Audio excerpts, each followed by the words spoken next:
Hi friends, welcome to Julina's kitchen. എല്ലാവരും സേഫായിട്ടിരിക്കുന്നു എന്ന് വിശ്വസിക്കുന്നു. ഇന്ന് നമ്മൾ തയ്യാറാക്കാൻ പോകുന്നത് പോഹ ഫിംഗേഴ്സാണ്. നമ്മൾക്ക് അവൽ ഫിംഗേഴ്സ് എന്ന് പറയാം. അവലും പൊട്ടറ്റോയും കൊണ്ടാണ് നമ്മളിത് തയ്യാറാക്കുന്നത്. അപ്പോൾ നമുക്ക് അതെങ്ങനെയാണ് ഈ ഈസി സ്നാക്ക് തയ്യാറാക്കേണ്ടതെന്ന് നോക്കാം. പോഹ ഫിംഗേഴ്സ് ഉണ്ടാക്കാനായി ഞാനിവിടെ 1 കപ്പ് അവലാണ് എടുത്തു വെച്ചിരിക്കുന്നത്. ഇനി നമുക്ക് ഈ അവല് ഒന്ന് മിക്സിയുടെ ചെറിയ ജാറിലിട്ട് പൊടിച്ചെടുക്കാം. ഇപ്പോൾ ഞാൻ അവല് നന്നായി മിക്സിയുടെ ചെറിയ ജാറിലിട്ട് പൊടിച്ചെടുത്തു. ഇനി നമുക്ക് വേണ്ടത് 2 മീഡിയം സൈസ് ഉരുളക്കിഴങ്ങ് പുഴുങ്ങിയെടുത്തതാണ്. അത് ഞാനിവിടെ പുഴുങ്ങിയെടുത്തിട്ടുണ്ട്. അതിൻ്റെ തോലൊക്കെ കളഞ്ഞിട്ടുണ്ട്. ഇനി അത് നമുക്ക് ഉടച്ചെടുക്കാം. ഉരുളക്കിഴങ്ങ് ഞാൻ നന്നായി മാഷ് ചെയ്തെടുത്തു. ഇനി നമുക്കിതിലേക്ക് 2 പച്ചമുളക് ചെറുതായി അരിഞ്ഞിടാം. ഇതിലേക്ക് നമുക്ക് 2 ടേബിൾ സ്പൂൺ മല്ലിയില അരിഞ്ഞതിട്ട് കൊടുക്കാം. ഇതിലേക്ക് അല്പം ഉപ്പിട്ട് കൊടുക്കാം. ഇനി ഇതെല്ലാം കൂടെ നമുക്ക് നന്നായി ഒന്ന് മിക്സ് ചെയ്യാം.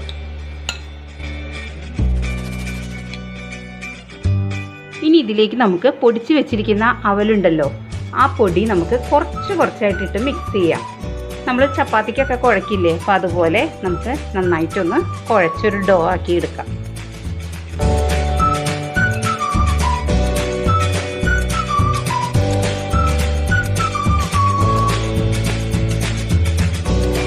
ഞാൻ നന്നായി കുഴച്ചെടുത്ത് കഴിഞ്ഞു. ഇനി നമുക്കൊരു 10 മിനിറ്റ് നേരം ഇതൊന്ന് റെസ്റ്റ് ചെയ്യാൻ വെക്കാം. ഇപ്പോൾ 10 മിനിറ്റ് കഴിഞ്ഞു. ഇനി നമുക്കിതൊന്ന് തുറക്കാം. ഇപ്പോൾ നമ്മളുടെ ഡോ ചെറുതായിട്ടൊന്ന് ഹാർഡ് പോലെ ആയിട്ടുണ്ടാവും കേട്ടോ, ചെറിയതായിട്ട്. അപ്പോൾ നമ്മൾ എന്ത് ചെയ്യണമെന്ന് വെച്ചാൽ അല്പം വെള്ളം ഇതിലേക്ക്, അധികം പാടില്ല കേട്ടോ, ഒരല്പം വെള്ളം ഒഴിച്ചിട്ട് നമുക്കിതൊന്ന് ഒന്നും കൂടെ ഒന്ന് കുഴച്ചെടുക്കാം. ഇപ്പോൾ നന്നായി കുഴച്ചെടുത്ത് കഴിഞ്ഞു. ഇനി നമുക്ക് കയ്യിൽ അല്പം ഓയിൽ പരത്തിയതിന് ശേഷം ചെറിയൊരു ബോൾ എടുക്കാം. ഇതുപോലെ ഇങ്ങനെ ഉരുട്ടിയെടുത്തതിന് ശേഷം കൈകൊണ്ട് ഇങ്ങനെ ഒന്ന് പരത്താം. എന്നിട്ട് നമുക്ക് ഫ്ലാറ്റായ ഏതെങ്കിലും ഒരു കട്ടിംഗ് ബോർഡോ അതിലെവിടെയെങ്കിലും വെച്ച് നന്നായി ഒന്ന് ഒരു ഫിംഗർ പോലെ ആക്കിയെടുക്കണം.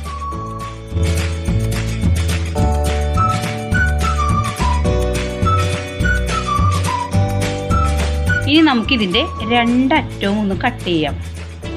നല്ലൊരു ഷേപ്പ് കിട്ടാൻ വേണ്ടിയിട്ടാണ്. എന്നിട്ടിത് ചെറുതായി കട്ട് ചെയ്യും. ഇതിപ്പോൾ ഞാൻ 2 ആയിട്ട് കട്ട് ചെയ്യാം കേട്ടോ, 2 പീസാക്കി കണ്ടോ. ഇതേപോലെ നമുക്ക് ഇതേ അളവിൽ തന്നെ ഇതേപോലെ ചെയ്തെടുക്കാം.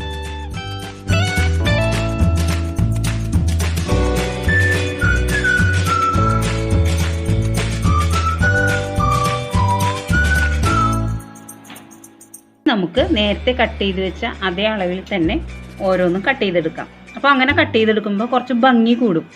അതുകൊണ്ടാണ് നമ്മൾ അതേ അളവിൽ തന്നെ കട്ട് ചെയ്തെടുക്കുന്നത്. കണ്ടോ,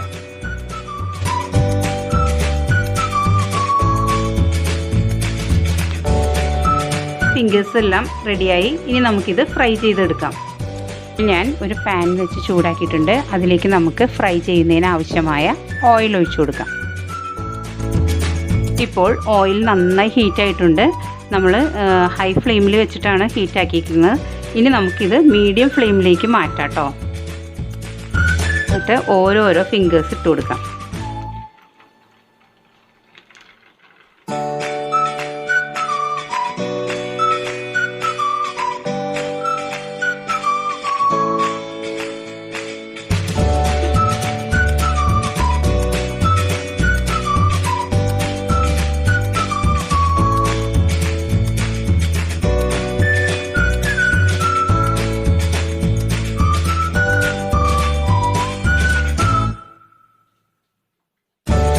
നല്ല ക്രിസ്പി പോഹ ഫിംഗേഴ്സ് റെഡിയായി കഴിഞ്ഞു.